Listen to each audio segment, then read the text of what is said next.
Sa lahat ng atleta, good luck. Kayang-kaya nyo yan. Enjoy the sports, enjoy the game, enjoy the moment. Okay po.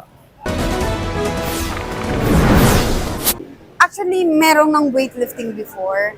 Then, 1980s ata na nawala ang weightlifting. But we're happy na ngayon, dahan-dahan, we're moving forward para ma-include ang weightlifting sa Palarong Pambansa. And para sa akin, it's like, malapit na, mission accomplished.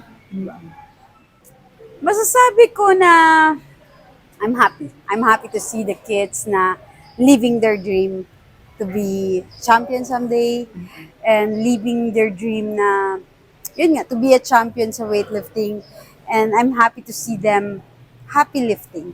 Lifting their dreams, lifting the bar, and kasi yung barbell kasi it's empowering if you're lifting the bar from the ground to overhead, and I'm happy to see them happy performing and having a friends dito sa community mismo ng weightlifting. Ma'am, kumusta naman po yung pag-appreciate ng mga bagong athletes natin for this game po? So ngayon kasi most of them four regions are bago. But I'm happy to see them trying and doing their best. And para sa akin, maganda yung turnout. First pa lang to, but we have 9 regions that participated in this demo sports. Then we have 70 athletes total. So masaya kami na maraming nag-participate. Masaya kami na maraming interesadong mag-weightlifting. Although hindi lahat maganda technique, because some of them just galing sa athletics, nag-shift sila sa weightlifting.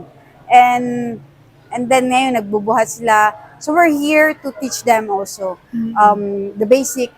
Then sa coach then we're giving tips and advice on how to do the competition. So at the end of the day, demo sports so we're here to share our knowledge sa mga coaches and athletes.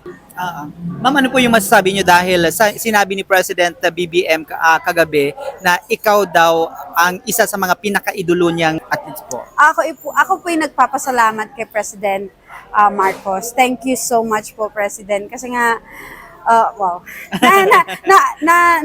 nahiya ako eh. Pero parang thank you po so much kasi na-recognize niyo po yung pagpapanalo ko sa Olympics and yung presence ko sa Palarong Pambansa. Thank you so much po. And thank you so much sa sports kasi nandun po kayo kahapon.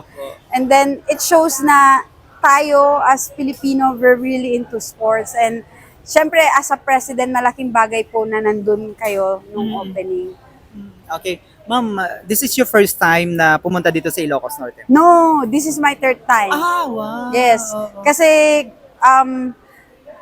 may mga meetings po kami. Okay, Pumunta ako sa meeting ng February. Tapos may gumawa po kami ng weightlifting seminar dito. Okay. Dito mismo sa with Central, with the help of Mayor Kion. So ayun, to spread the sports here sa Lawag. Sana next year meron na. Okay. Sa lahat ng atleta, good luck. Kayang-kaya nyo yan. Enjoy the sports, enjoy the game, enjoy the moment. Okay.